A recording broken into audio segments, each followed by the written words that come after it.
Io divido l'umanità in 5 categorie. Ci sono gli uomini veri, i mezzi uomini, gli ominicchi, poi mi scusi, i ruffiani. E in ultimo, come se non ci fossero, i qua. Sono pochissimi gli uomini, i mezzi uomini pochi, già molti di più gli ominicchi. Sono come bambini che si credono grandi. Quanto ai ruffiani, stanno diventando un vero esercito. E infine, i qua. Il ascolti, c'è gente che sta scendendo dalla biscaggina di prua. Lei quella biscaggina la percorre in senso inverso, sale sulla nave e mi dice quante persone e che cosa hanno a bordo, chiaro? Mi dice se ci sono bambini, donne o persone bisognose di assistenza e mi ne dice il numero di ciascuna di queste categorie. È chiaro? Guardi che tiro che lei si è salvato forse dal mare, ma io lo porto veramente molto male, faccio passare l'anima di qua. Vada a bordo, cazzo! Vada a bordo, ti corri di soccorsi da bordo. Lei si rifiuta? Lei si sta rifiutando di andare a bordo, comandante? E mi dica qual è il motivo per cui non ci va.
Guardi che tiro che lei si è salvato forse dal mare, ma io lo porto veramente molto male, faccio passare l'anima di guai. Vada a bordo, cazzo! Vada a bordo, ti cordi di soccorsi da bordo! Lei si rifiuta? No, non mi sto rifiutando. Lei si sta rifiutando di andare a bordo, comandante? E mi dica qual è il motivo per cui non ci va. Come with me.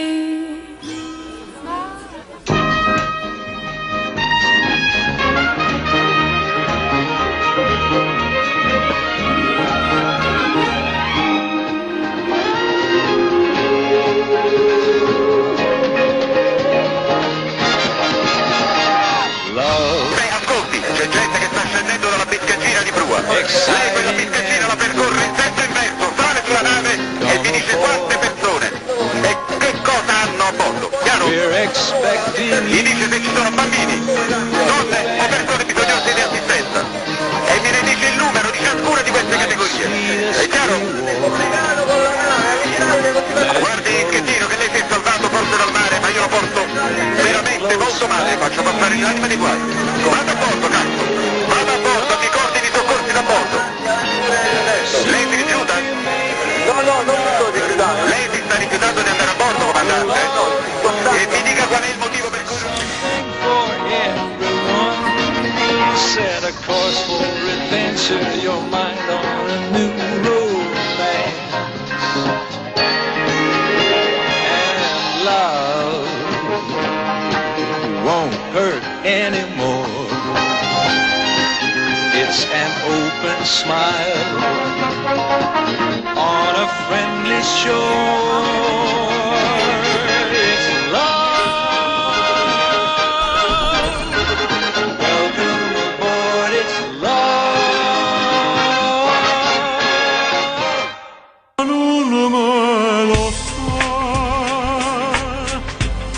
Non torna su dormiendo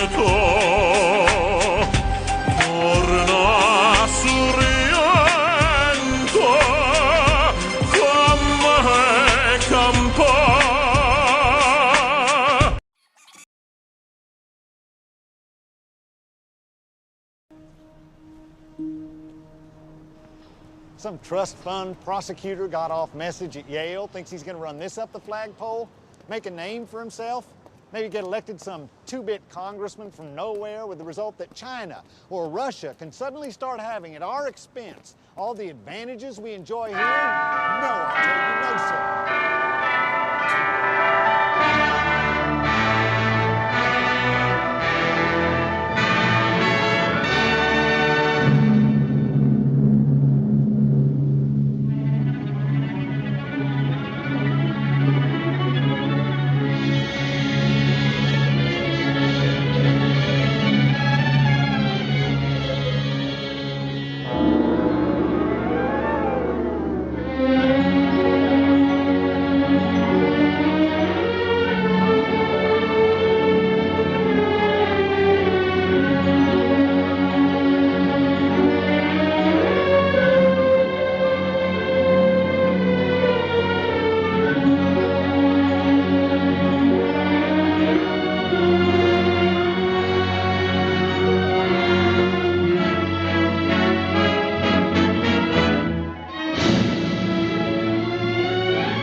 Last night, I dreamt I went to Mandalay again.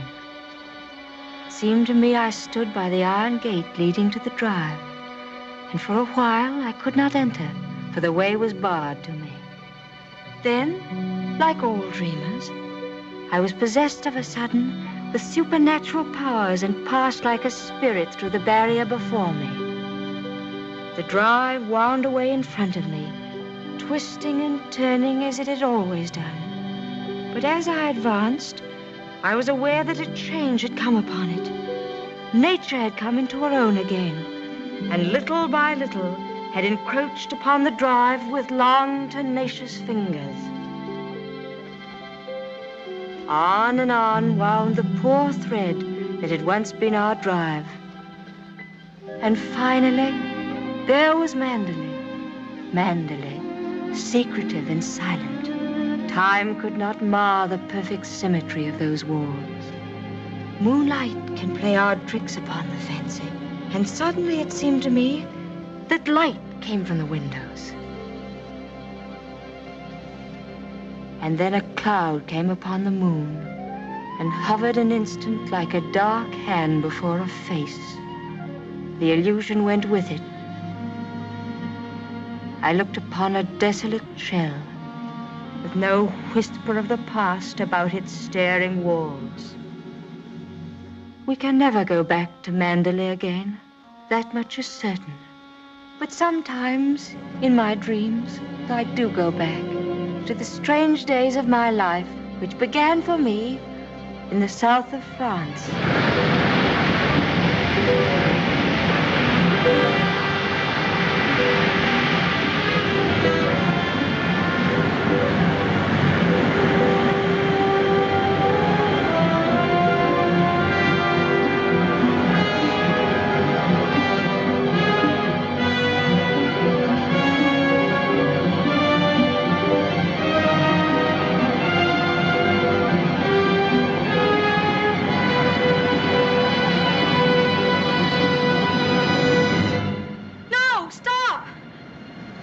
What the devil are you shouting about? Who are you? What are you staring at? I'm sorry, I didn't mean to stare, but I only thought... Oh, you did it. Well, what are you doing here? I was only walking. Well, get on with your walking. Don't hang about here screaming.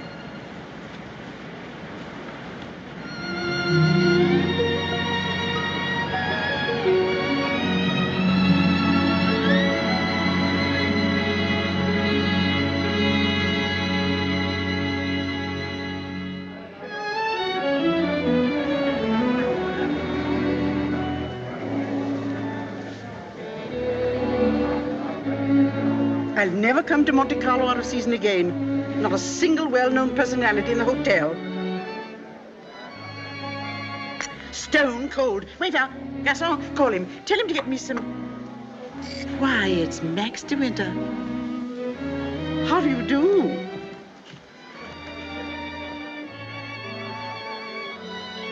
How do you do? I'm Edith Van Hopper. It's so nice to run into you here, just when I was beginning to despair of finding any old friends here in Monte. But do sit down and have some coffee. Mr. de Winter's having some coffee with me. Go and ask the stupid waiter for another cup. I'm afraid I must contradict you. You shall both have coffee with me. Garçon, give me some coffee, please. Cigarette? No, thank you. You know, I recognized you just as soon as you came in, though I haven't seen you since that night at the casino at Palm Beach. Perhaps you don't remember an old woman like me. Are you playing the tables much here at Monte? No, I'm afraid that sort of thing ceased to amuse me years ago. I can well understand that. As for me, if I had a home like Mandalay, I should certainly never come to Monte. I hear it's one of the biggest places in that part of the country, and you just can't beat it for beauty. What do you think of Monte Carlo? Or don't you think of it at all? Oh, well, I think it's rather artificial. She's spoiled, Mr. de Winter. That's her trouble. Most girls will give their eyes for a chance to see Monte. Wouldn't that rather defeat the purpose? Now that we've found each other again, I hope I shall see something of you. You must come and have a drink in my suite. I hope they've given you a good room. The place is empty, so if you're uncomfortable, mind you make a fuss. Your valet is unpacked for you, I suppose. I'm afraid I don't possess one. Perhaps you'd like to do it for me. Well, I hardly think... perhaps you could make yourself useful to Mr. de Winter if he wants anything done. You're a capable child in many ways. That's a charming suggestion, but I'm afraid I cling to the old motto. He travels fastest who travels alone. Perhaps you've not heard of it. Good night. What do you make of that? Do you suppose that sudden departure was intended to be funny? Come, don't sit there gawking. Let's go upstairs. Have you got the key? Yes, Miss Van Hopper. I remember when I was younger, there was a well-known writer who used to dart down the back way whenever he saw me coming. I suppose he was in love with me and wasn't quite sure of himself. Well, c'est la vie. By the way, my dear, don't think that I mean to be unkind, but you were just a teeny-weeny bit forward with Mr. de Winter. Your effort to enter the conversation quite embarrassed me, and I'm sure it did him. Men loathe that sort of thing. Oh, come, don't sulk.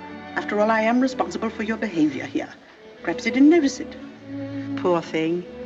I suppose he just can't get over his wife's death. They say he simply adored her.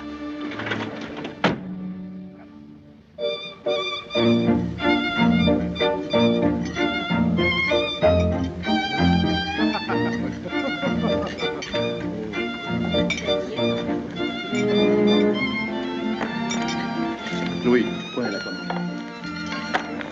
Oh, how awkward of me. Oh, what a stupid thing to do. Oh, I'm so sorry. Please don't bother. It doesn't really matter. Oh, leave that, leave that. Go and lay another place at my table. Mademoiselle will have lunch with me. Oh, but I couldn't possibly. Why not? Oh, well, please don't be polite.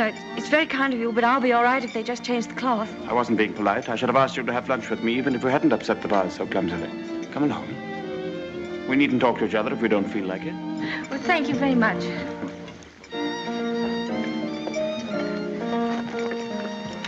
Oh, I'll just have some scrambled eggs. Oui, mademoiselle. What's happened to your friend?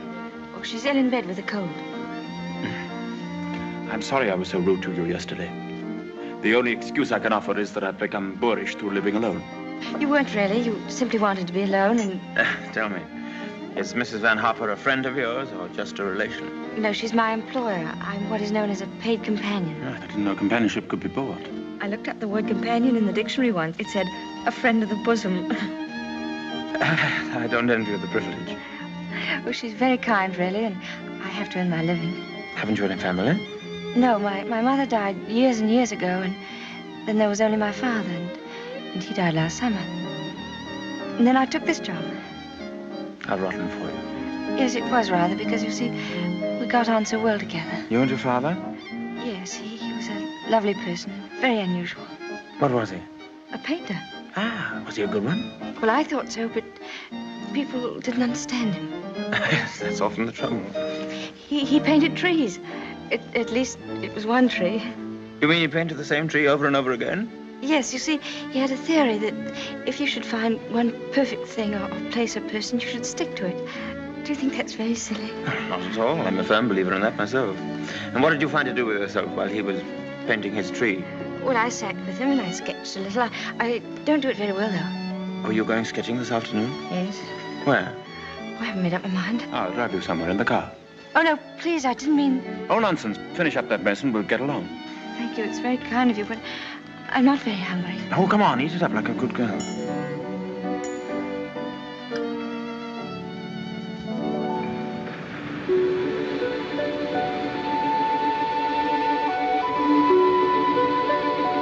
You've taken long enough for that sketch. I shall expect a really fine work of art. Oh, no, don't look at it. It's not nearly good enough. Well, it can't be as bad as all that. Now, don't rub it all out. Let me see it first. Well, it's the perspective. I never can get it right. Oh, dear. Tell me, is it the perspective that gives my nose that curious twist in the middle? Well, you're not a very easy subject to sketch. Your expression keeps changing all the time. Does it? Well, I'd concentrate on the view instead if I were you. Much more worthwhile. Rather reminds me of our coastline at home. Do you know Cornwall at all? Yes, I went there once with my father on holiday. I was in a shop once, and I saw a postcard with a beautiful house on it right by the sea. And I asked whose house it was, and the old lady said, that's Mandalay. I felt ashamed for not knowing. And Mandalay is beautiful. To me, it's just the place where I was born. I've lived in all my life. Now, I don't suppose I shall ever see it again.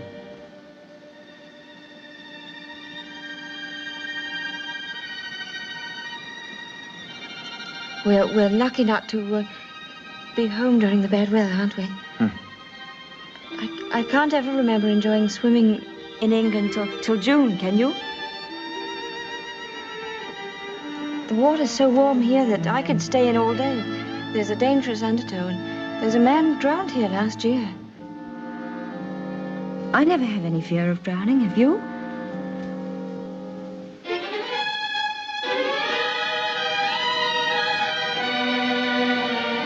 Come, I'll take you home.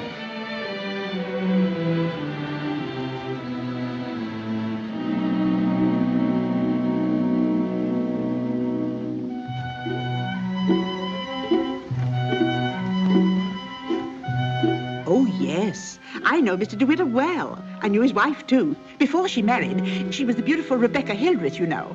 She was drowned, poor dear, while she was sailing near Mandalay. He never talks about it, of course, but he's a broken man. I suppose I'd better have him. Wretched stuff. Give me a chocolate, quick. Oh, there you are. It's about time. Hurry up. I want to play some rummy.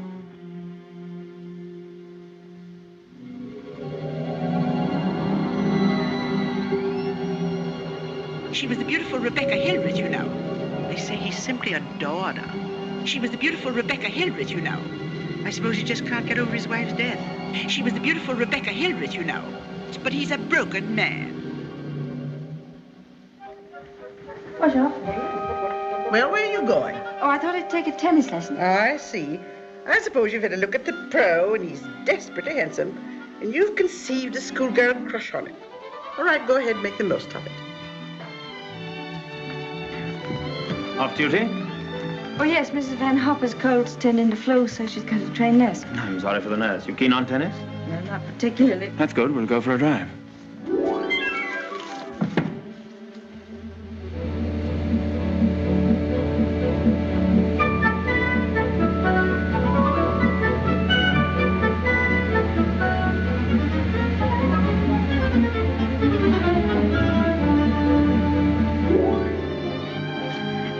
Good afternoon, Mrs. Van Hoff. How are you feeling?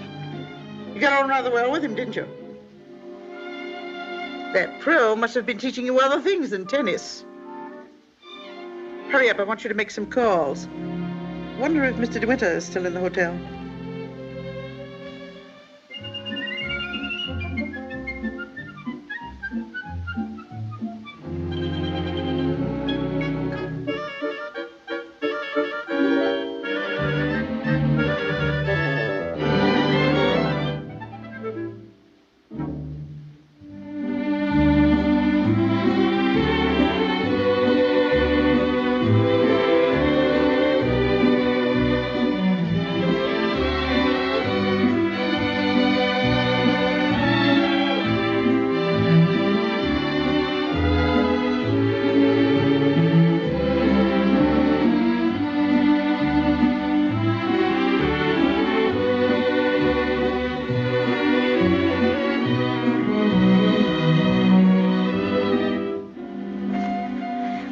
I go now?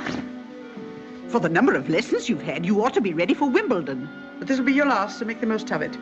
Trouble is, with me laid up like this, you haven't had enough to do. But I'm getting rid of that nurse today, and from now on, you'll stick to your job. Yes, Mrs. Van Harper. Nurse? Yes, Miss Van Harper? Are you absolutely sure you left those messages for Mr. De Winter? Why, yes, madame. I simply can't believe it. He would most certainly have called me back. Oh, well, poor boy. I simply hate to see him so alone.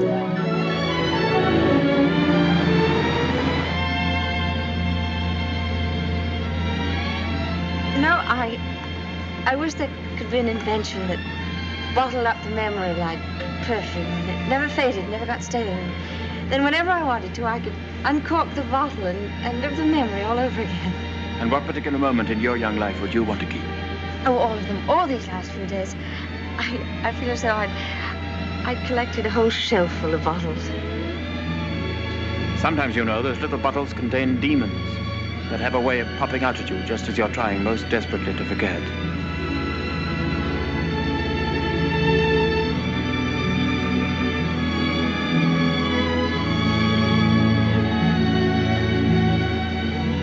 Stop biting your nails. Oh, I wish I were a woman of 36, dressed in black satin with a string of pearls. You wouldn't be here with me if you were. Would you please tell me, Mr. De Winter, why you asked me to come out with you? Oh, it's obvious that you want to be kind, but why do you choose me for your charity?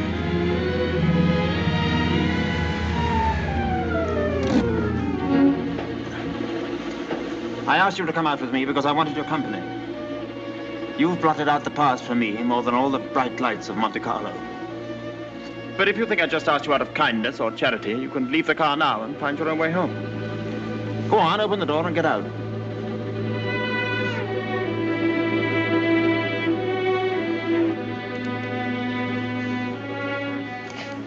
Better blow your nose. Please don't call me Mr. De Winter. I've a very impressive array of first names.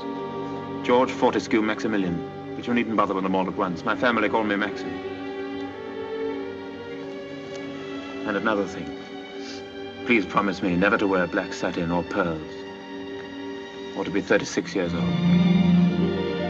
Yes, Maxim.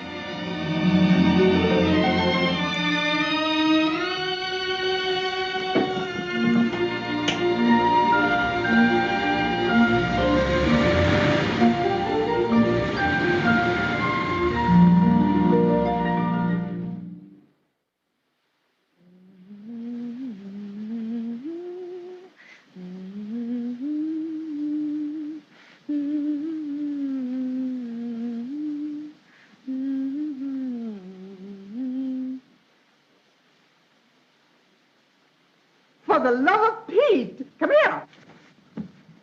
What do you think? My daughter's engaged to be married. Oh, really? How nice. We must leave for New York at once. Get reservations on the Aquitania, and we'll take the 12:30 train for Cherbourg. Hurry up and get in and maid to help with the packing. We've no time to waste. Go on and do dawdle. Mr. De Winter, please. Oh, he's gone out riding. He won't be back till noon. Oh. Well, give me the porter, please.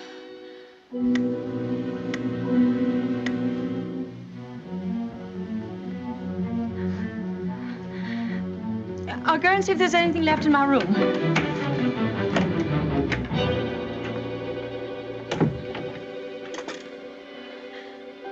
Has Mr. De Winter come in yet? Oh, he has. Would you connect me, please?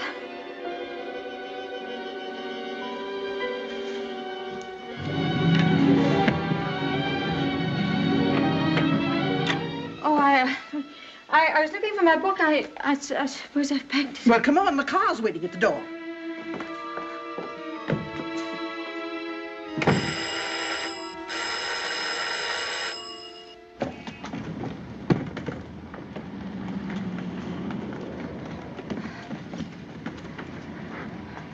I'd like to leave a forwarding address if they happen to find that book.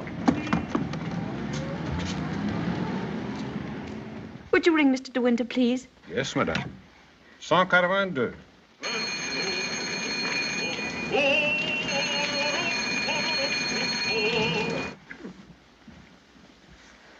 There isn't any answer. Thank you. Tell her to hurry up. Yes, madam. I was looking for Mr. De Winter. Mr. De Winter just ordered breakfast in his room, mademoiselle. Come in.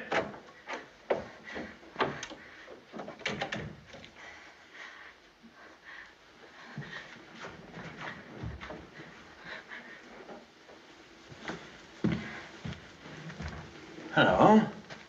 What are you doing here? Anything the matter? I've come to say goodbye. We're going away. What on earth are you talking about? It's true, we're going now, and I was afraid I wouldn't see you again.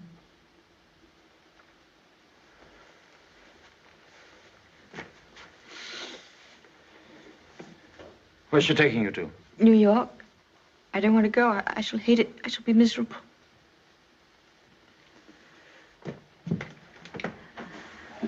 I'll dress in here. I shan't be long.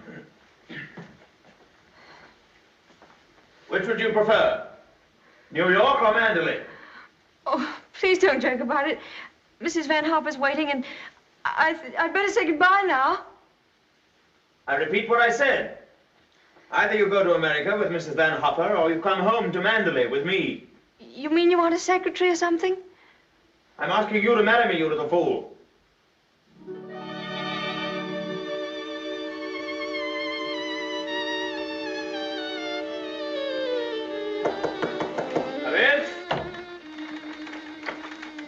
Is that my food? I'm famished. I didn't have any breakfast.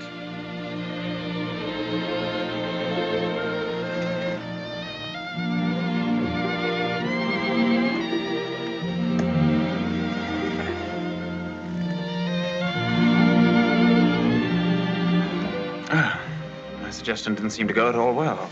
Sorry. Oh, but you don't understand. It's that well, I'm not the sort of person men marry. What on earth do you mean? I don't belong in your sort of world, for one thing.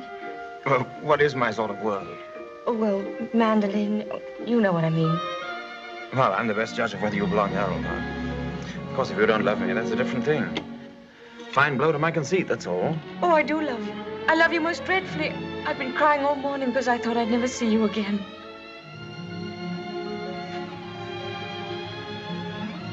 Bless you for that. I'll remind you of this one day. You won't believe me. It's a pity you have to grow up. Well, now that's settled, you may pour me out some coffee. 2 lumps of sugar and some milk, please. Same with my tea, don't forget. Who's going to break the news to Mrs. Van Hopper? Shall you or shall I? Oh, you tell it. She'll be so angry. What's the number of her room? Oh, she's not there. She's downstairs in the car. Hello? Give me the date, please. Hello? You'll find Mrs. Van Hopper waiting outside in her car. Would you ask her with my compliments if she'd very kindly come up and see me in my room? Yes, in my room. Mr. De Winter says, please, for you to come up to his room. Mr. De Winter? Why, certainly.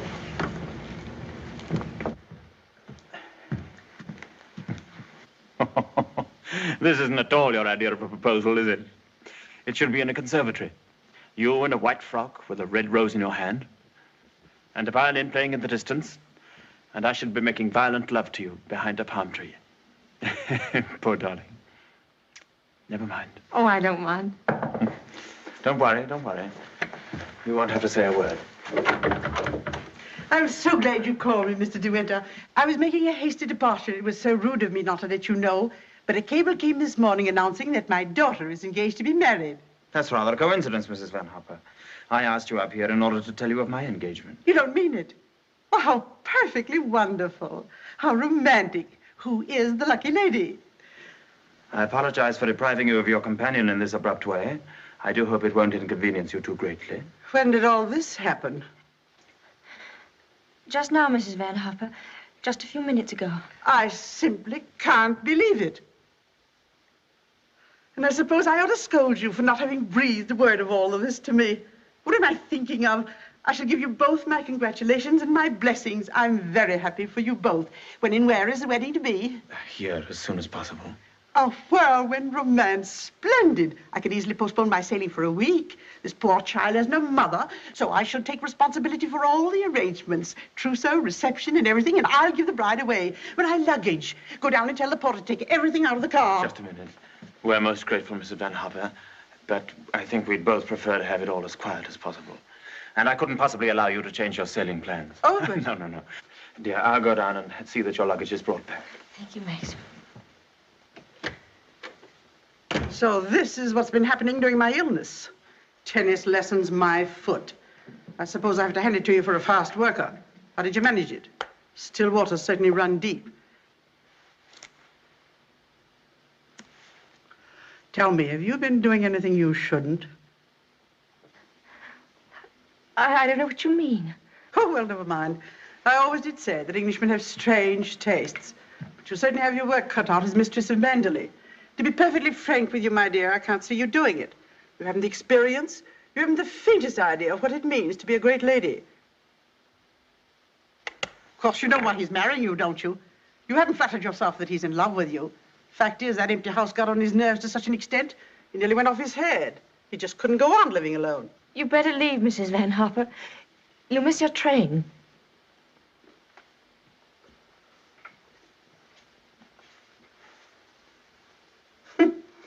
Mrs. De Winter. Goodbye, my dear, and good luck.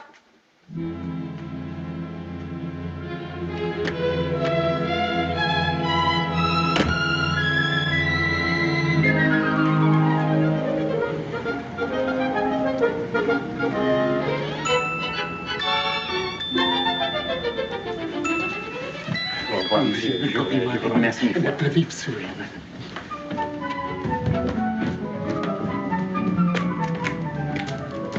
Monsieur, vous avez oublié votre carnet de mariage. Oh, what did he say? He says I've forgotten the proof that we're married. Oh, good heavens.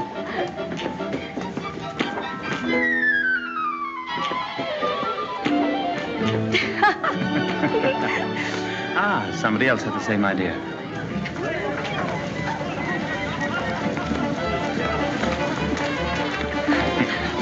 Isn't she sweet? Yes. You'd have liked a brighter veil, wouldn't you? Or at least... Madame, combien ça me fait? Tous les deux. Je vous remercie mille fois. Yes. Oh, Max, are lovely. Oh, perfectly lovely. Oh, perfectly lovely.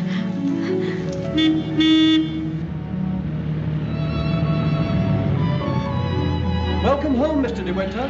Thank you, Smith.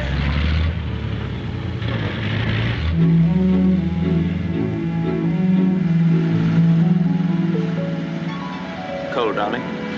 Yes, just a little bit. There's no need to be frightened, you know. Just be yourself and they'll all adore you.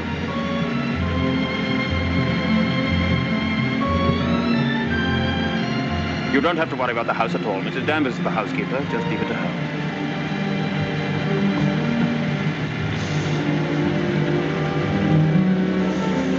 Hello. Starting to rain. Better hurry up. Here, have this. Put it over your head. Thank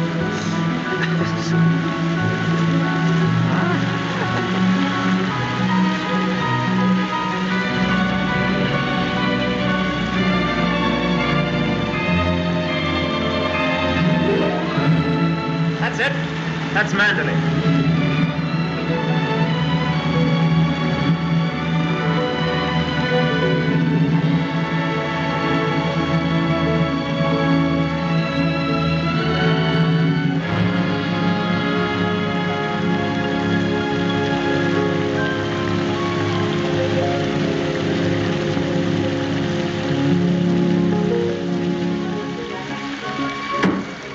Here we are, Fritz. Everybody well? Yes, thank you, sir. We're glad to see you home, sir. This is Mrs. De Winter, Fritz. How do you do?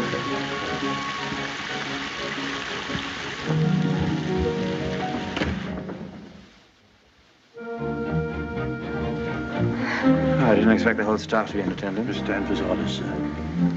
Oh. Sorry about this. Won't take long.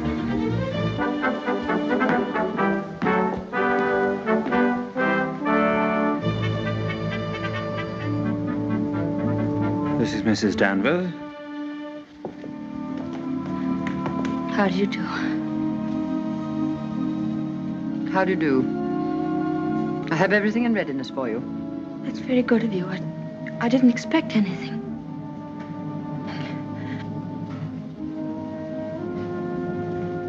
I think we'd like some tea, Frith. Ready in the library, sir.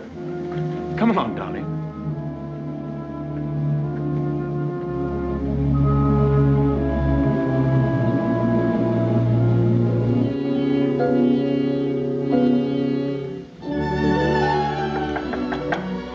Oh, Maxim, come in. Oh, good evening, Mrs. Danvers. Good evening, madam.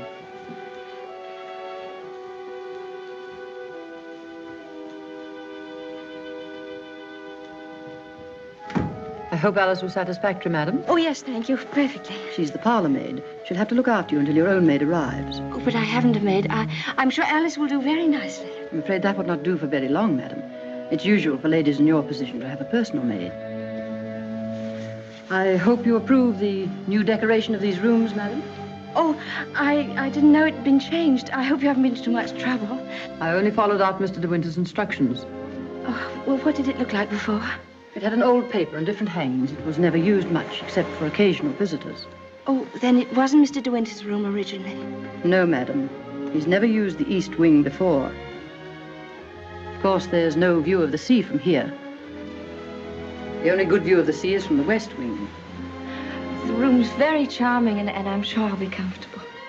If there's anything you want done, madam, you have only to tell me. I suppose you've been at Manderley for many years, longer than anyone else. Not so long as Frith. He was here when the old gentleman was living, when Mr. De Winter was a boy. Oh, I see. And you didn't come till after that? I came here when the first Mrs. De Winter was a bride.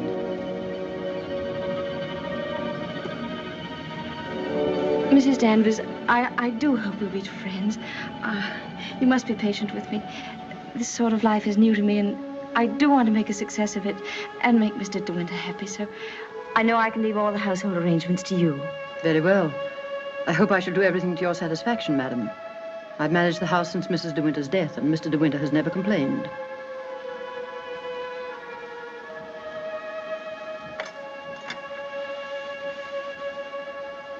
I think I'll go downstairs now.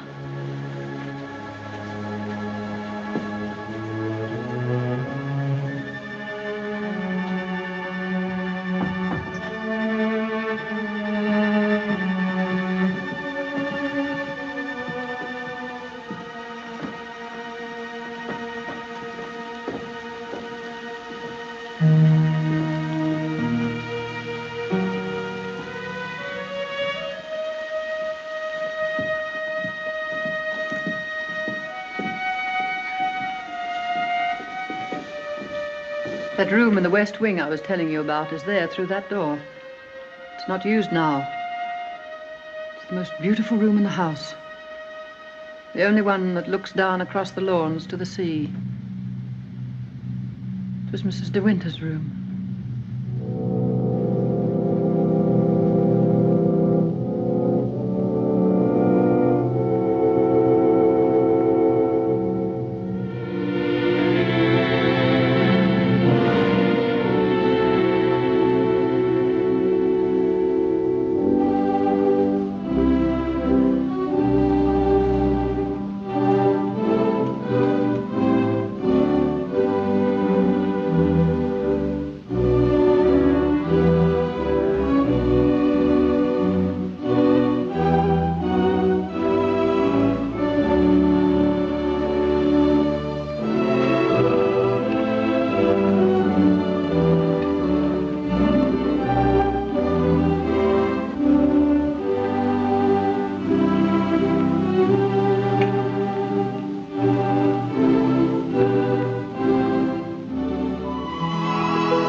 morning.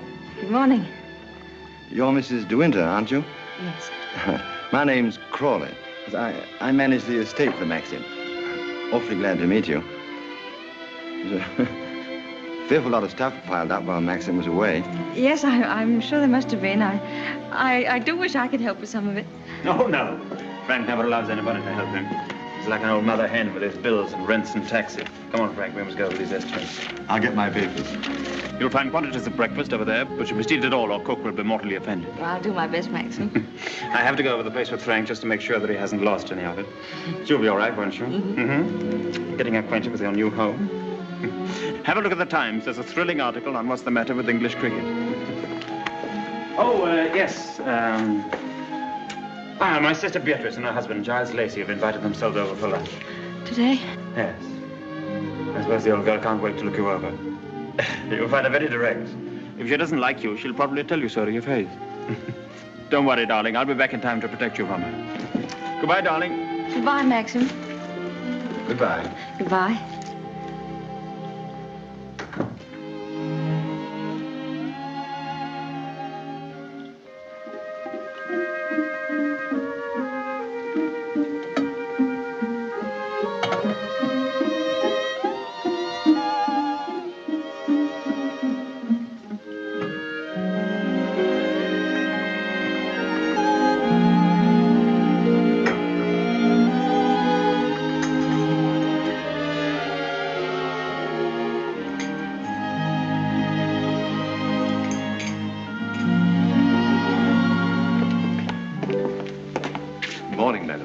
Good morning, Frith.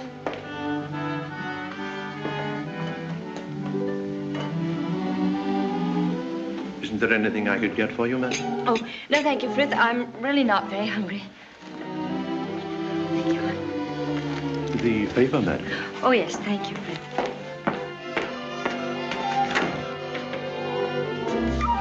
Madam. I slipped. Oh, thank you, Frith.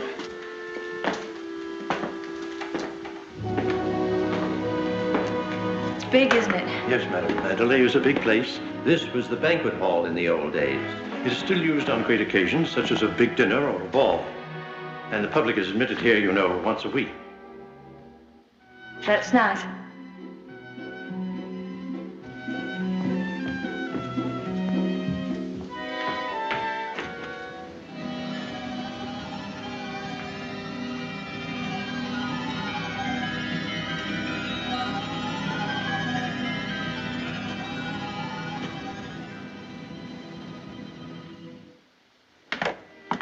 I beg pardon, madam. I'm afraid the fire is not usually lit in the library until the afternoon, but you'll find one in the morning room. Of course, if you wish this fire lit now, madam. Oh, no, Frith, I wouldn't dream.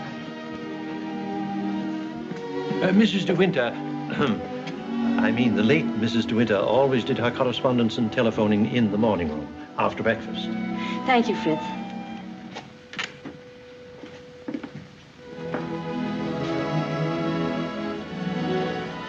Is anything wrong, madam? Oh, no. Which way is the morning room? Oh, it's that door there, on the left. Oh, yes, thank you.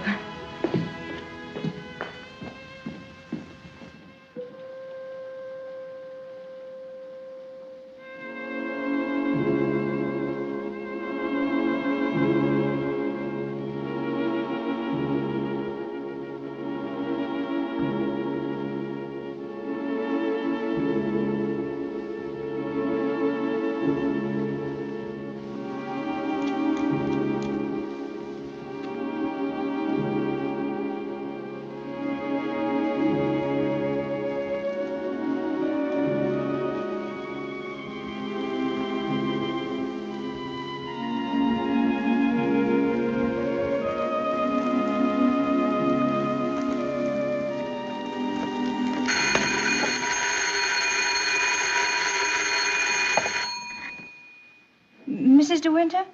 Oh, I'm afraid you've made a mistake. Mrs. De Winter's been dead for over a year. Oh, I mean...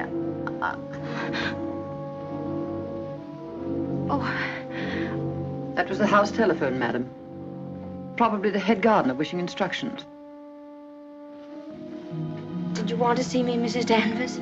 Mr. De Winter informed me that his sister, Mrs. Lacey, and Major Lacey are expected for luncheon.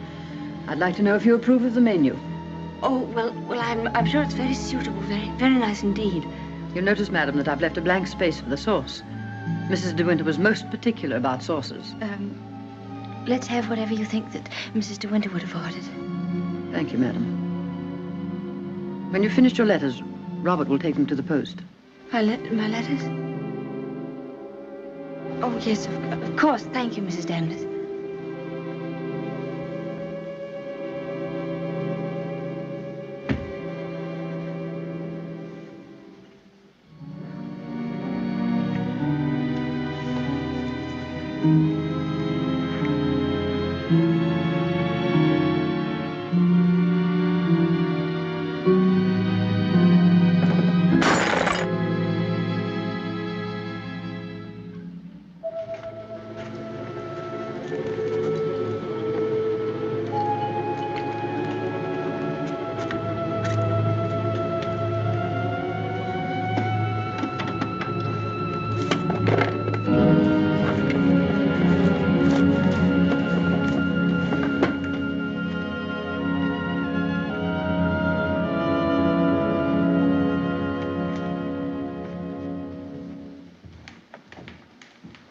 How are you, Frith? Good morning, Mrs. Lacey. Where's Mr. De Winter? I believe he went down to the farm with Mr. Crawley. How tiresome of him not to be here when we arrive, and how typical.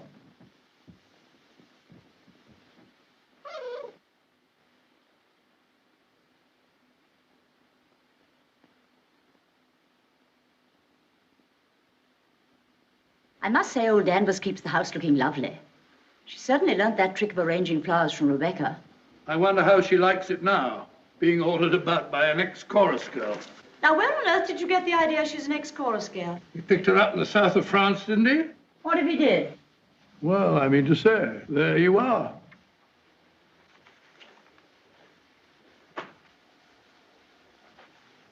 How do you do? I'm Maxim's wife. How do you do? Well, I must say you're quite different from what I expected. Oh, but Cecilia, she's exactly what I told you she'd be.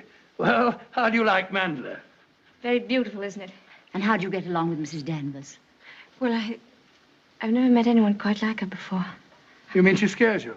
She's not exactly an oil painting, is she? Giles, you're very much in the way here. Go somewhere else. Well, I'll try and find Maxim, shall I? Giles? I didn't mean to say anything against Mrs. Danvers. Oh, there's no need for you to be frightened of her. But I shouldn't have any more to do with her than you can help. Shall we sit down? Oh, yes, please. You see, she's bound to be insanely jealous at first. And she must resent you bitterly. Why should she? Don't you know? I should have thought Maxine would have told you. She simply adored Rebecca.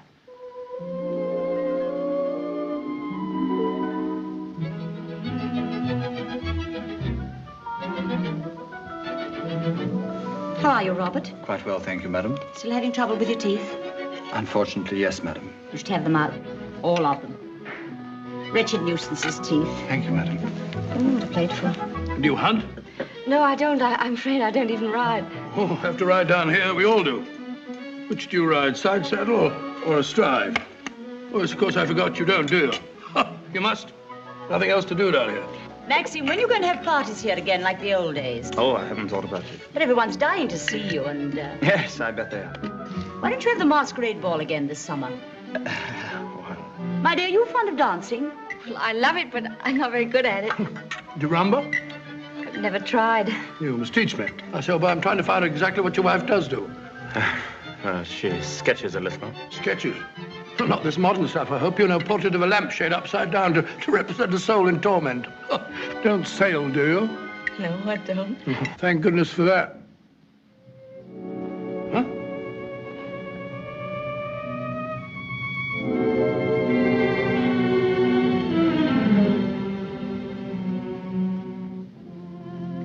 You're very much in love with Maxim, aren't you? Yes, I can see you are. Don't mind my saying so, but why don't you do something about your hair? Why don't you have it cut or sweep it back behind your ears?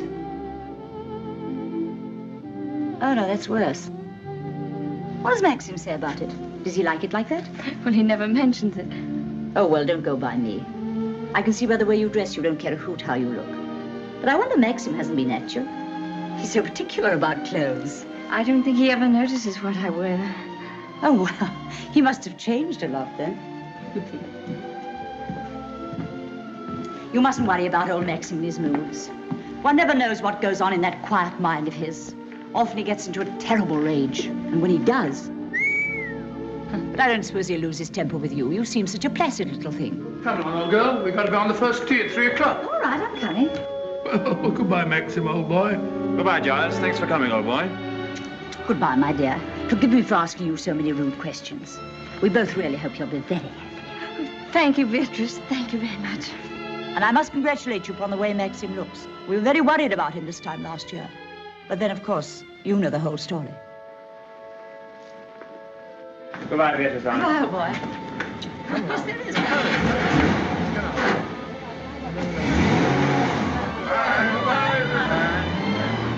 Well, thank heavens they've gone. Now we can have a walk about the place. Looks as though we might have a shower, but you won't mind that, will you? No, but wait a minute. I'll go upstairs and get a coat. There's a heap of mackintoshes in the flower room. Robert, run and get a coat from the flower room for Mrs. De Winter, will you? What do you think of Beatrice? Oh, I liked her very much, but she kept saying that I was quite different from what she expected. What the devil did she expect? Oh, someone smarter and more sophisticated, I'm afraid. Oh. Do you like my hair? Your hair? Yes, of course I do. What's the matter with it? Oh, I don't know. I just wondered. How funny you are. Thank you. Do I have to put it on? Yes, certainly. Can't be too careful with children. Come on, Jasper, come and take some of that fat off.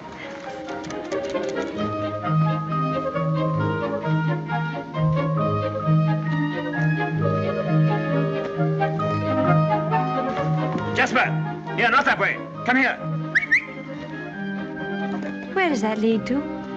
Oh, it leads to a little cove where we used to keep a boat. Oh, let's go down there. Well, no, it's perfectly dull, uninteresting stretch of sand, just like any other. Oh, please. Well, all right, we'll walk down and take a look if you really want to.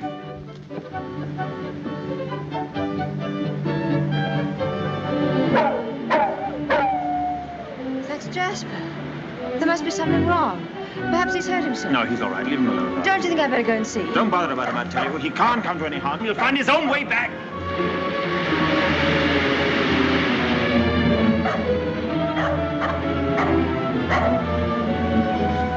Jasper!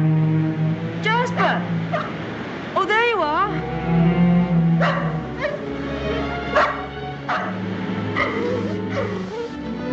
What do you want in there, Jasper? Come on. Come on home. Let's go home. Jasper!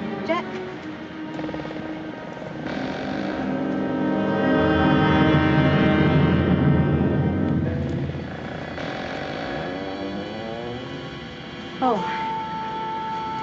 I didn't know that there was anybody. I know that dog. He comes from the house. He ain't yours.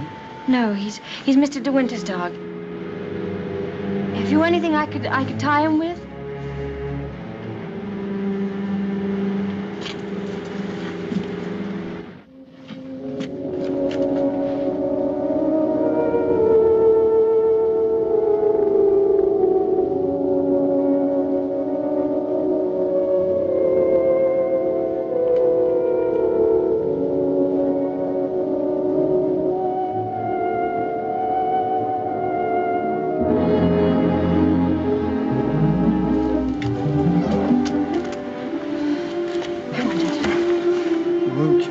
You saw me in there, will you?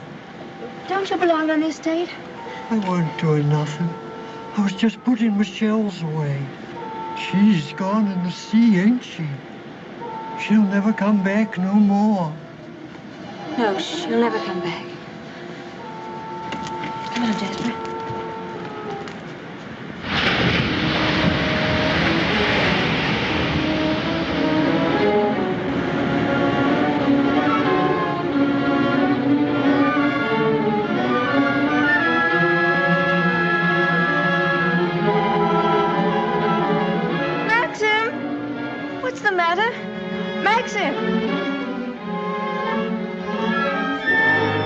Such a time, but I had to find a rope for Jasper. Hurry up, Jasper, for heaven's sake. Please wait for me. Maxim, what is it? You look so angry. You know I didn't want you to go there, but you deliberately went. Why not? There was only a cottage down there and a strange man who was... You didn't go into the cottage, did you? Yes, the door... Well, don't go there again, do you hear? Why not? Because I hate the place, and if you had my memories, you wouldn't go there or talk about it or even think about it. What's the matter? Oh, I'm sorry, please. You should have stayed away. You should never have come back to Mandalay. Oh, what a fool I was.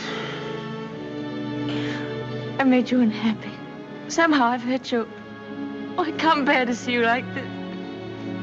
Because I love you so much. Do you? Do you?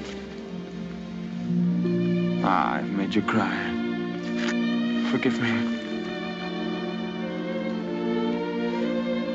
I sometimes seem to fly off the handle for no reason at all. Don't I? Come. We go home and have some tea and forget all about it. Yes, let's forget all about it. Here, let me have Jasper.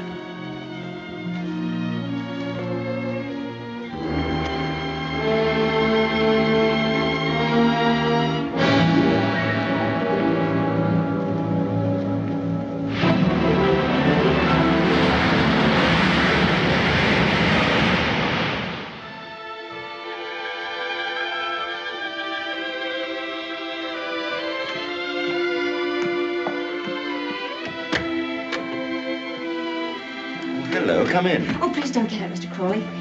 I was just wondering if you meant what you said the other day about showing me the run of things. Of course I did. What are you doing now? Notifying all the tenants that in celebration of Maxim's return with his bride, this week's rent will be free. Oh, was that Maxim's idea? Oh, yes. All the servants get an extra week's wages, too. Oh, he didn't tell me. Can't I help you? I could at least take the stamps. Well, that's terribly nice of you. Won't you sit down? Oh, yes, thank you.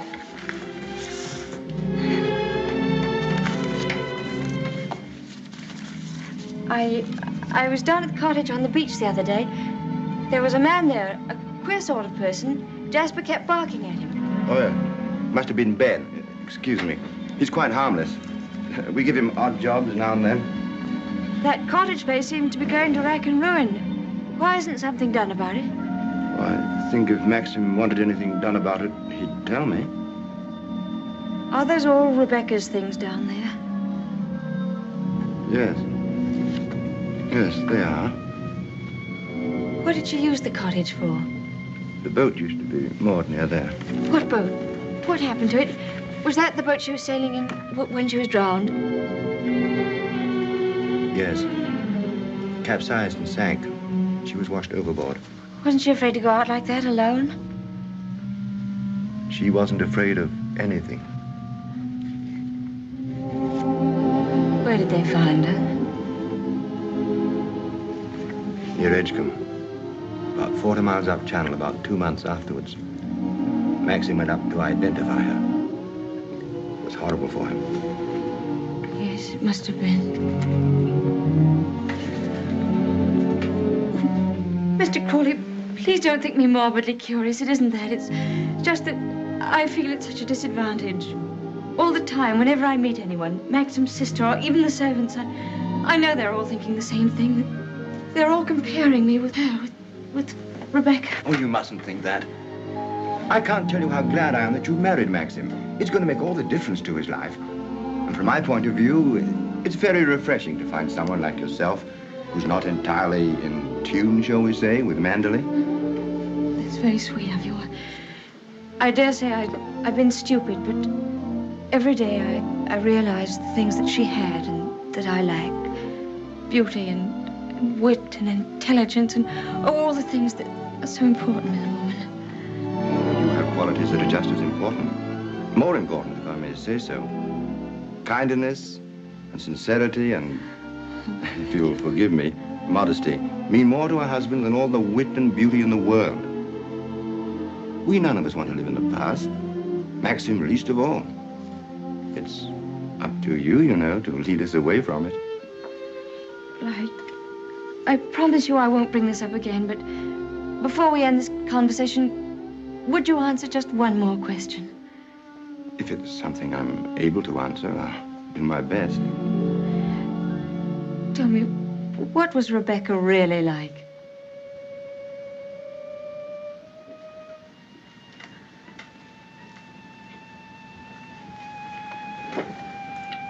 I suppose she was the most beautiful creature I ever saw.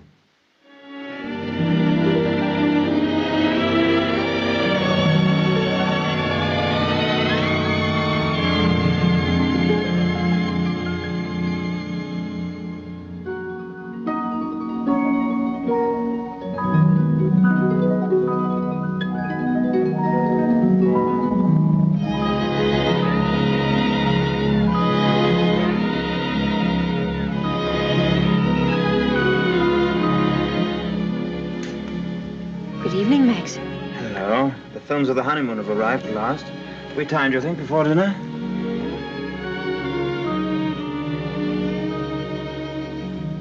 What on earth have you done to yourself? Oh, nothing. I just ordered a new dress from London. I hope you don't mind. Oh, no. Well, do you think there's something's right for you? Doesn't seem your type at all. I thought you'd like it. And what have you done to your hair? Oh, I see. Oh, dear, oh, dear, oh, dear. I'm sorry. You look lovely, lovely. It's very nice for a change. Shall we see these pictures? Yes, I'd love to see them.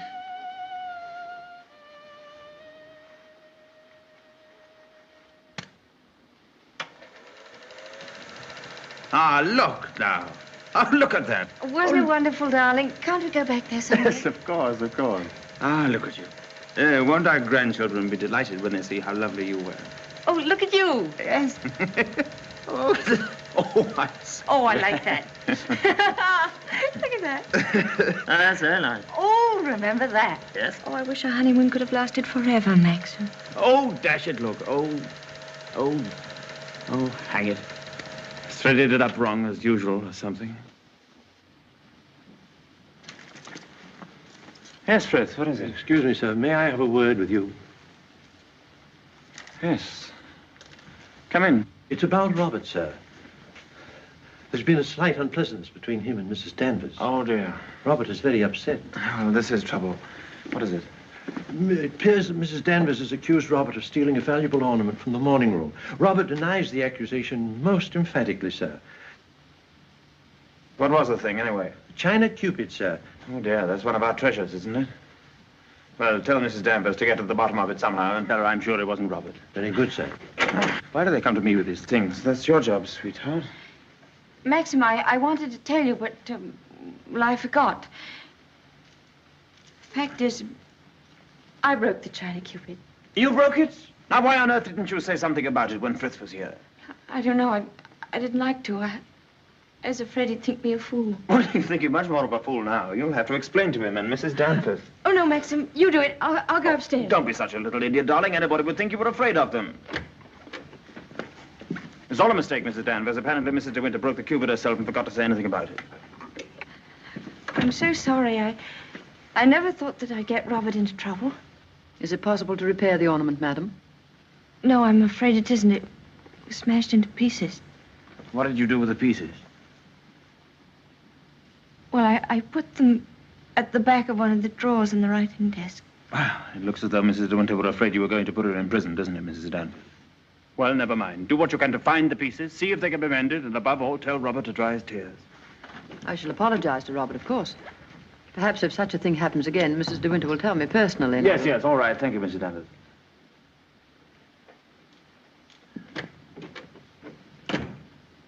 Well, I suppose that clip will hold all right. I don't know.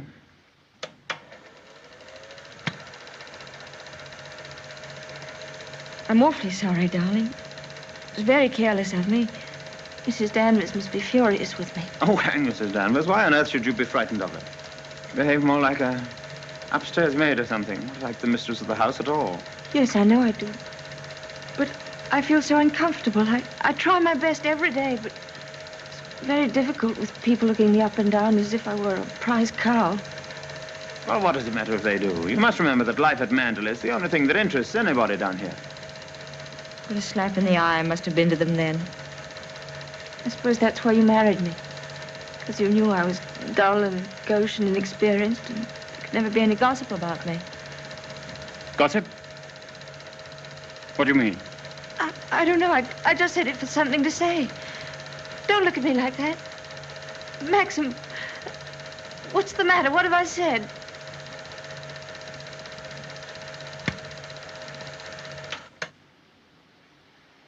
Wasn't a very attractive thing to say, was it? No.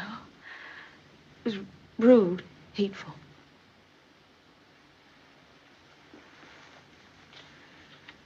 I wonder if I did a very selfish thing in marrying you. What do you mean? I'm not much of a companion to you, am I?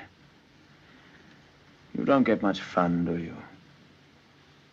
You ought to have married a boy. Someone of your own age. Maxim, why do you say this? Of course we're companions. Are we? I don't know. I'm very difficult to live with. No, you're not difficult. You're easy, very easy. Our marriage is a success, isn't it? A great success? We're happy, aren't we? Terribly happy.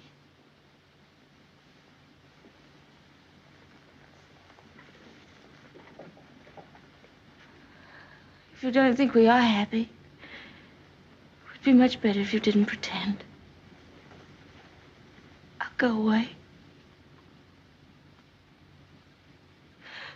Why don't you answer me? How can I answer you when I don't know the answer myself? If you say we're happy, let's leave it at that. Happiness is something I know nothing about.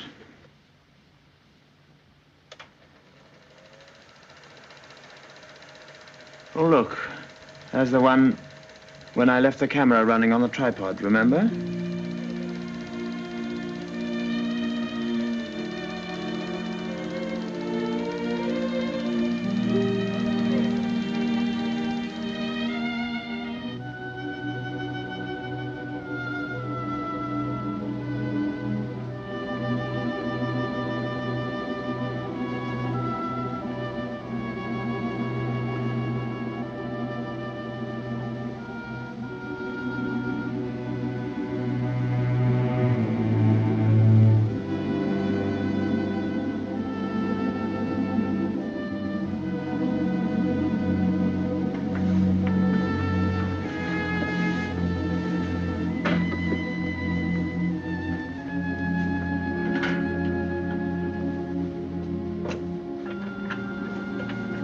Pardon me, madam. Is there anything I can do for you? Yes, I'm all right, Hilda. Thank you very much. I'll bring the sandwiches immediately, madam.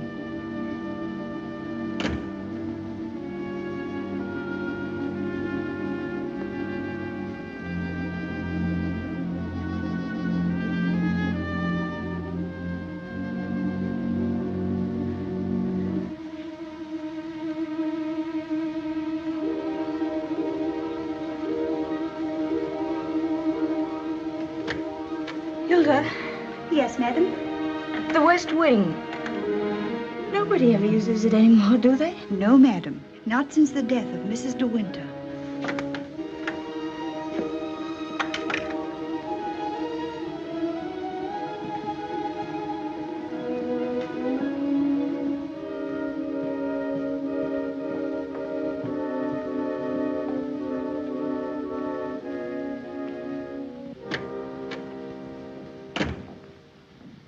Come along, Mr. Jack, or someone may see you. Well, Danny, old Harvey, it's been good to see you again. I've been simply breathless to pick up all the news. I really don't think it's wise for you to come here, Mr. Jack. Jasper, come here. Oh, nonsense, nonsense. It's just like coming back home. Quiet, Mr. Jack. Yes, and we must be careful not to shock Cinderella, mustn't we? She's in the morning room. If you lead through the garden door, she won't see you. I must say I feel a little like the poor relation sneaking around through back doors. Well, toodaloo, Danny. Goodbye, Mr. Jack. And please be careful.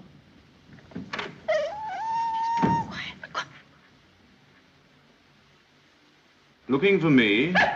Oh, I didn't make you jump, did I? No, of course not. I didn't quite know who it was. Yes. You're pleased to see me, aren't you, old boy? I'm glad there's someone in the family to welcome me back to Manderley. And, how is dear old Max? Very well, thank you. I hear he went up to London, left his little bride all alone. It's too bad. Isn't he rather afraid that somebody might come down and carry you off? Danny, All your precautions were in vain. The mistress of the house was hiding behind the door.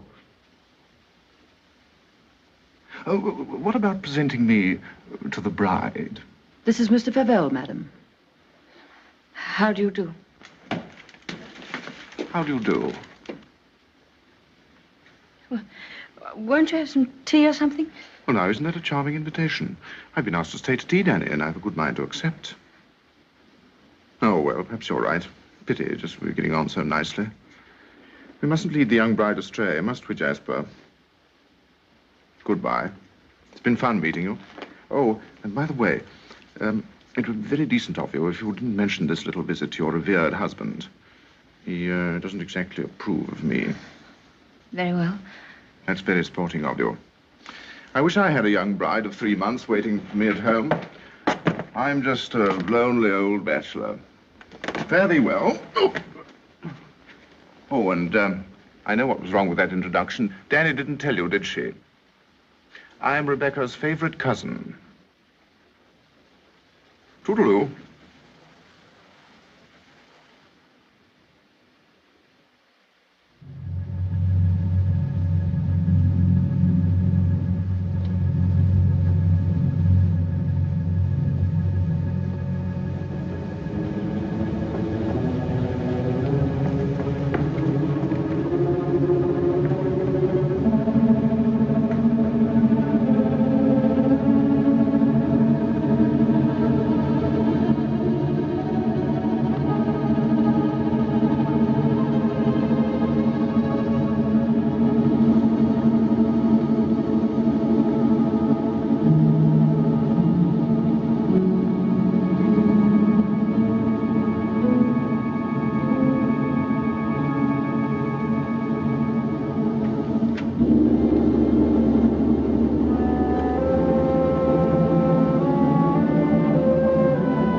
Do you wish anything, madam?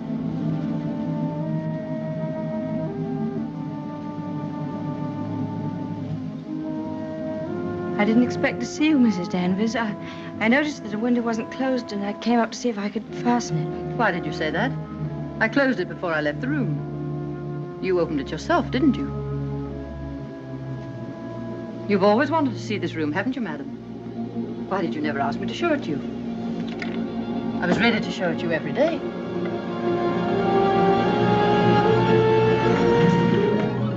It's a lovely room, isn't it? Loveliest room you've ever seen. Everything is kept just as Mrs. De Winter liked it. Nothing has been altered since that last night. Come, I'll show you her dressing room. This is where I keep all her clothes. You would like to see them, wouldn't you?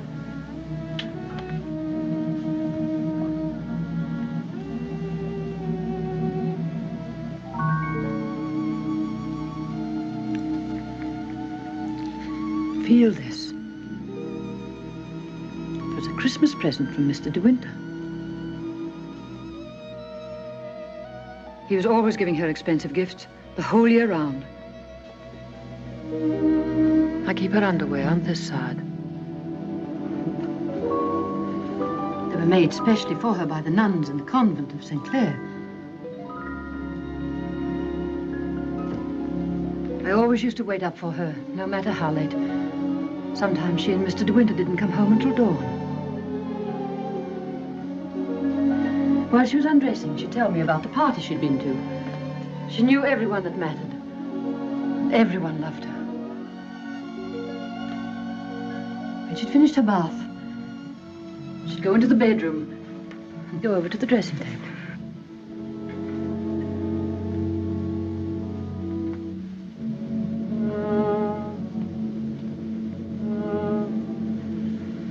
Oh, you've moved her brush, haven't you? There, that's better. Just as she always laid it down. Come on, Danny. Hair drill, she would say. I'd stand behind her like this and brush away for 20 minutes at a time. And then she would say, "Good night, Danny," and step into her bed.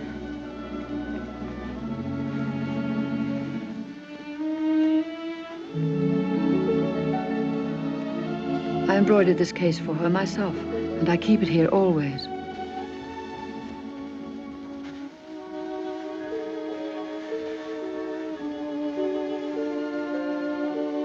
Did you ever see anything so delicate?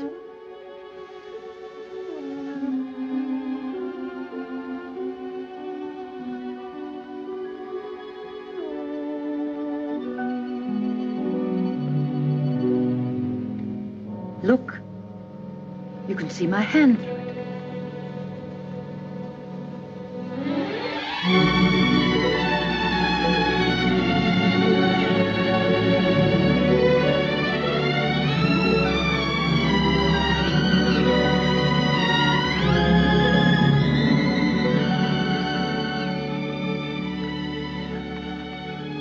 You wouldn't think she'd been gone so long, would you?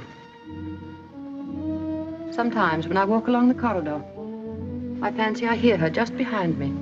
That quick, light step. I couldn't mistake it anywhere. It's not only in this room. It's in all the rooms in the house. I can almost hear it now.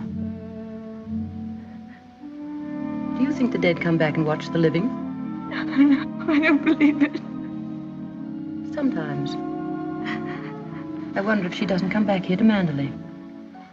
Watch you and Mr. De Winter together. You look tired. Why don't you stay here a while and rest? Listen to the sea. So soothing. Listen to it.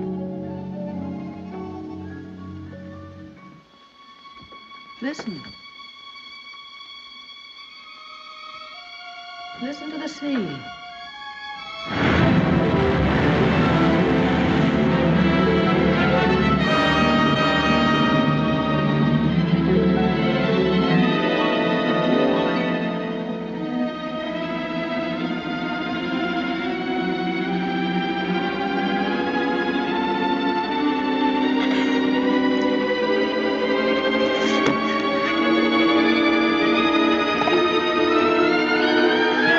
Tell Mrs. Danvers I wish to see her immediately.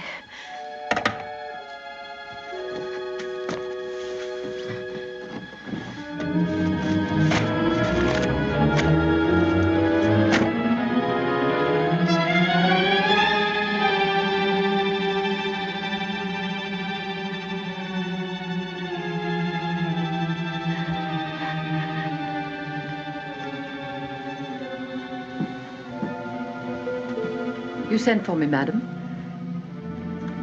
Yes, Mrs. Danvers. I want you to get rid of all these things. But these are Mrs. De Winter's things. I am Mrs. De Winter now. Very well, I'll give the instructions. Just a moment, please. Mrs. Danvers, I intend to say nothing to Mr. De Winter about Mr. Favel's visit. In fact, I prefer to forget everything that happened this afternoon.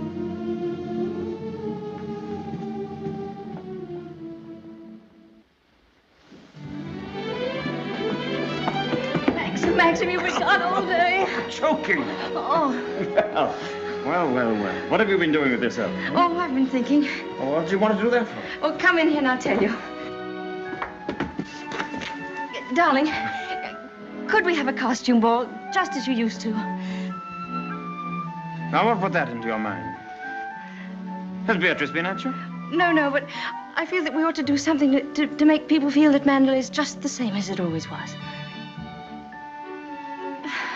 Oh, please, darling, could we? You don't know what it would mean, you know. You would have to be a hostess to hundreds of people. All the county. And a lot of young people will come up from London and turn the house into a nightclub. Oh, yes, but I want to. Oh, please. I've never been to a large party, but I could learn what to do, and I promise you, you wouldn't be ashamed of me.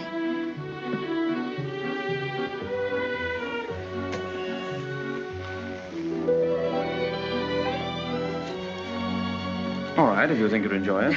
You better get Mrs. Danvers to help you, hadn't you? No, I don't need Mrs. Danvers to help me. I can do it myself. Oh, all right, my sweet. Thank you, darling. Thank you. Well, what'll you go as? Oh, I never dress up. That's the one privilege I claim as the host.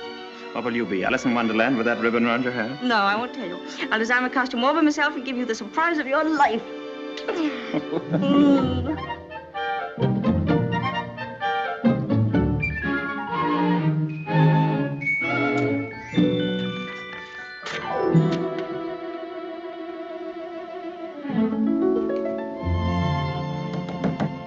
Come in.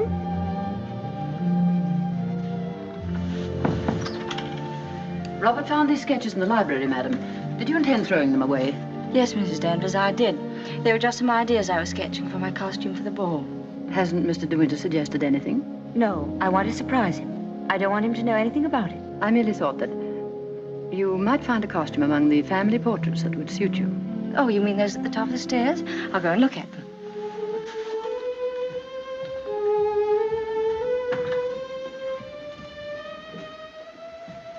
This one, for instance. It might have been designed for you. I'm sure you could have it copied. I've heard Mr. De Winter say that this is his favorite of all the paintings. It's Lady Caroline De Winter, one of his ancestors.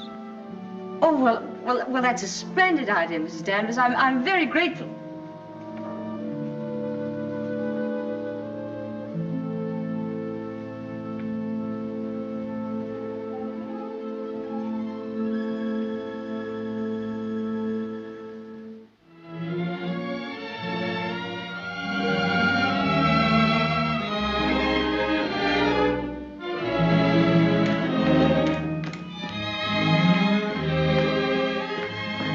Everything under control, Frith? Yes, sir. Thank you. Excuse me, sir. Are you supposed to be a schoolmaster? Oh, no. This is just my old cap and gown. Certainly makes a very nice costume, sir. And economical, too. Yes, that was the idea.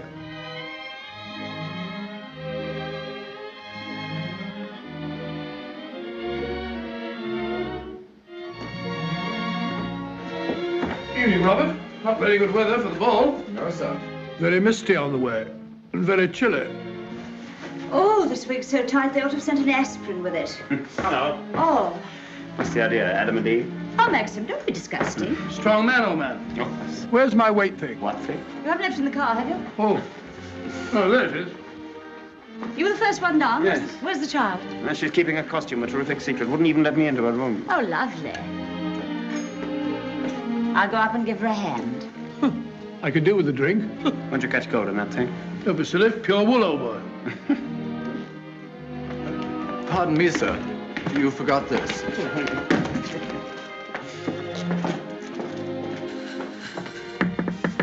Here I am, dear. It's Bee. I've come to give you a hand.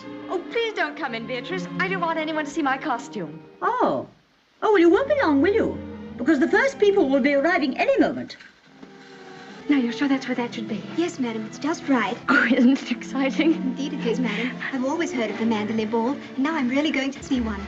Sure, there'll be no one there to touch you, madam. Do you really think so? Now, where's my fan?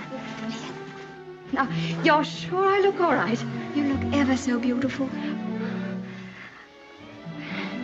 Well, here goes.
Good evening, Mr. De Winter.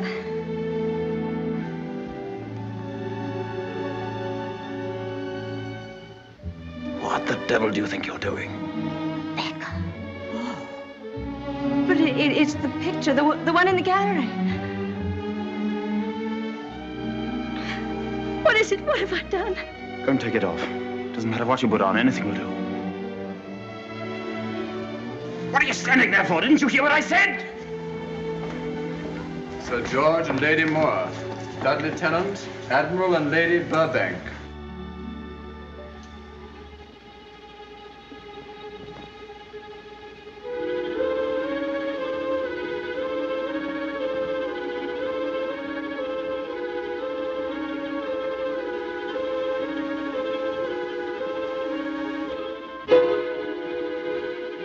I watched you go down, just as I watched her a year ago. Even in the same dress, you couldn't compare. You knew it. You knew that she wore it, and yet you deliberately suggested I wear it. Why do you hate me? What have I done to you that you should ever hate me so? You tried to take her place. You let him marry you. I've seen his face, his eyes. They're the same as those first weeks after she died. I used to listen to him, walking up and down, all night long, night after night, thinking of her, suffering torture because he'd lost her. I don't want to know. I don't want to know. You thought you could be Mrs. De Winter, live in her house, walk in her steps, take the things that were hers, but she's too strong for you. You can't fight her. No one ever got the better of her, never, never. She was beaten in the end, but it wasn't a man, it wasn't a woman. It was the sea. Oh, stop it, stop it, oh, stop it.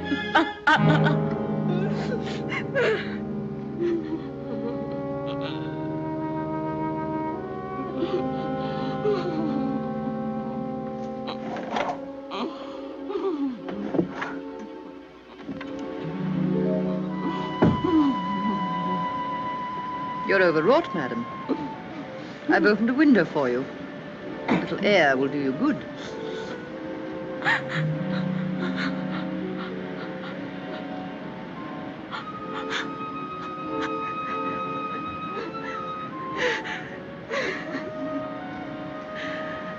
Why don't you go? Why don't you leave Manderley? He doesn't need you. He's got his memories. He doesn't love you. He wants to be alone again with her. You've nothing to stay for. You've nothing to live for, really, have you? Look down there. It's easy, isn't it? Why don't you? Why don't you? Go on. Go on. Don't be afraid.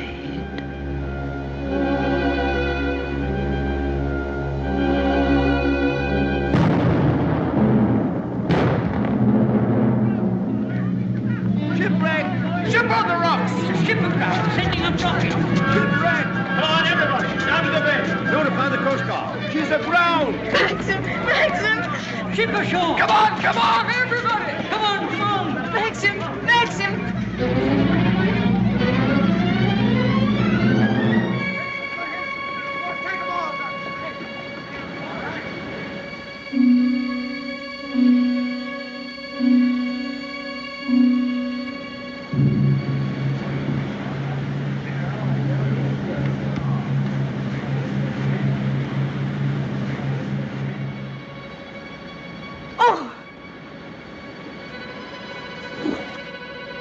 Ben, have you seen Mr. De Winter anywhere? She won't come back, will she? You said so. Who, Ben? What do you mean? Ah, the other one.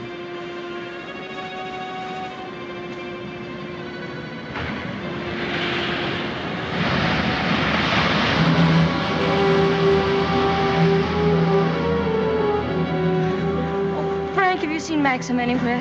Not since about half an hour ago. I thought he'd gone up to the house. No, he hasn't been in the house at all, and I'm afraid something might have happened to him. Frank, what's the matter? Is anything wrong? There is something wrong. Well, the diver who went down to inspect the bottom of the ship came across the hull of another boat. A little sailboat. Frank, is it? Yes. It's Rebecca's. How did they recognize it? was a local man. Knew it instantly. It'll be so hard on poor Maxim. Yes. It's going to bring it all back again. And worse than before. Why did they have to find it? Why couldn't they have left it there in peace at the bottom of the sea? Why, better get along and arrange some breakfast for the men. All right, Frank, I'll go and look for Max.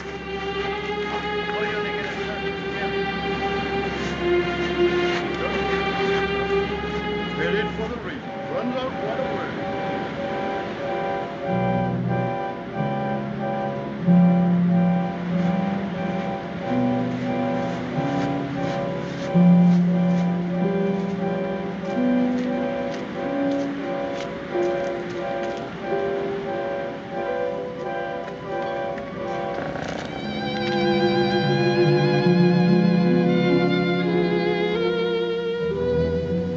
Hello. Maxim! You haven't had any sleep. Have you forgiven me? Forgiven you? What have I got to forgive you for? For last night, my stupidity about the costume. Oh, that. I'd forgotten. I was angry with you, wasn't I?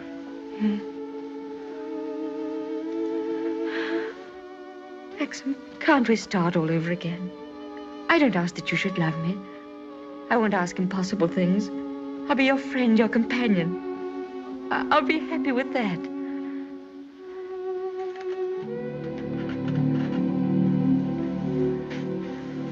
You love me very much, don't you?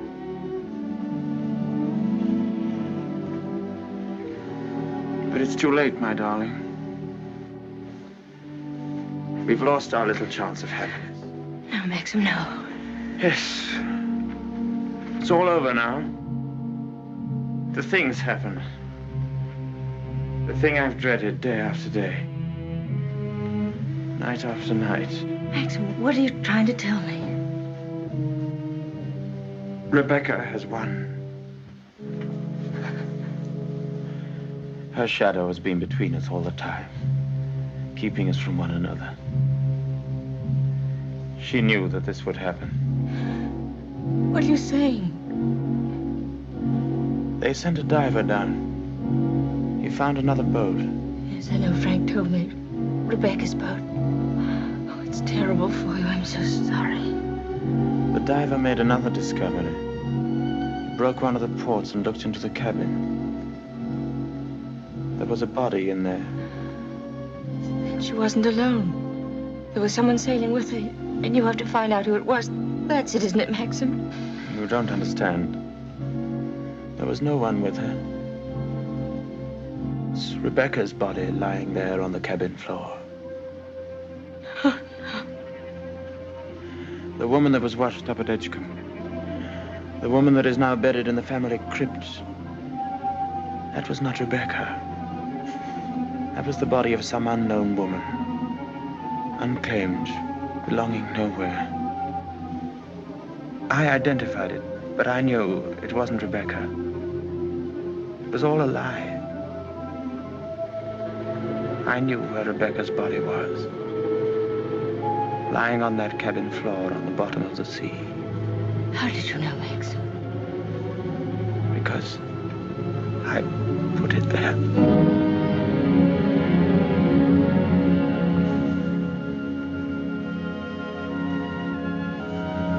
Will you look into my eyes and tell me that you love me now?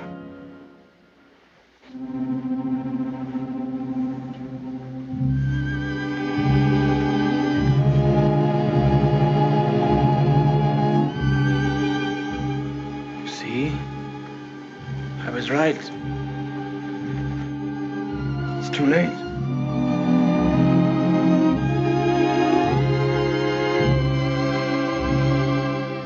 No, it's not too late. You're not to say that. I love you more than anything in the world. Oh, please, Maxim, kiss me, please. No. It's no use. It's too late. Oh, we can't lose each other now. We must be together always. No secrets, no shadows. We may only have a few days. A few hours. Maxim, why didn't you tell me before? Yeah, you did sometimes, but you never seemed close enough. How could we be close when I knew you were always thinking of Rebecca? How could I even ask you to love me when I knew you loved Rebecca still? What are you talking about? What do you mean? Whenever you touched me, I knew you were comparing me with Rebecca. Whenever you looked at me or spoke to me or walked with me in the garden, I knew you were thinking, this I did with Rebecca, and this, and this. Oh, it's true, isn't it? You thought I loved Rebecca? You thought that? I hated her.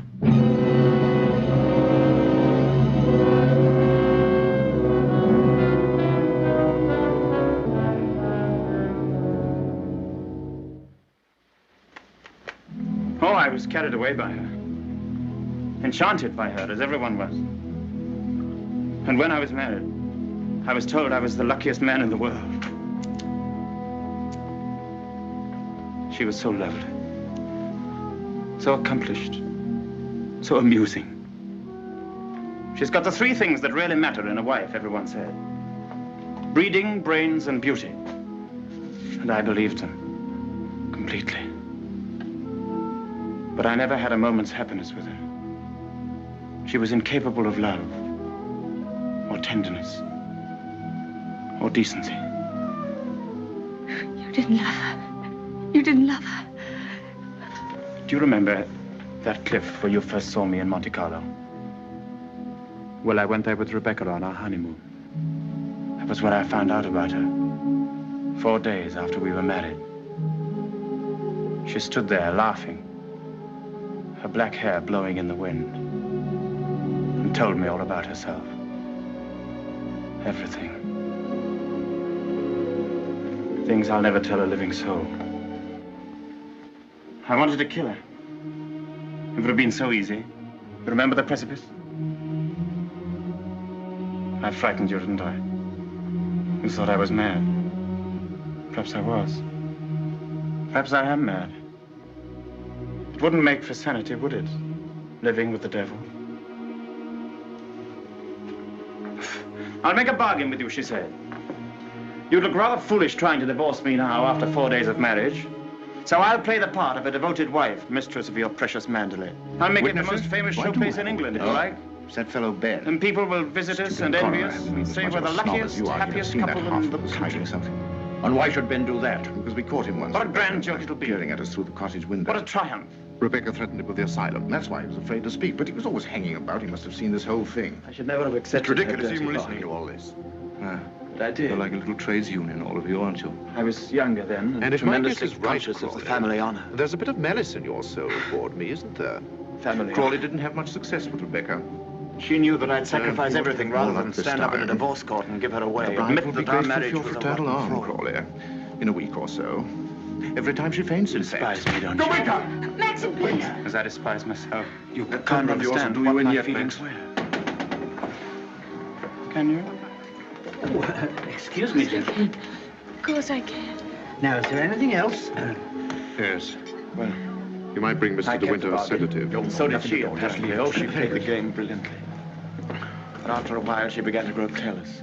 Now, well, let's get She took a flat in London and she'd stay away You seem for to have days worked at a out the time. whole thing so carefully. Perhaps Then you she can started to provide bring us her also friends with a down motive. here. I knew you were going to bring that I up, warned her Colonel. and she shrugged her I've shoulders. read What's it enough got to do with you? detective stories to know that there must always be a motive. She even started on Frank. If you'll all excuse me a moment, I'll supply that faithful too. Frank. Then there was a cousin I of wish you'd hers. go home. You ought not A man to be here named through. Favell. Please let me stay, Max, since I know him. Surely, Colonel Came Julian, the day you you're not went going to to allow this fellow to... My opinion of Favell is no higher than yours, Crawley. But in my official capacity, I have no alternative but to pursue his accusation. I entirely agree with you, Colonel. In a matter so serious as this, we must make sure of every point. As if I needed reminding. Explore every avenue.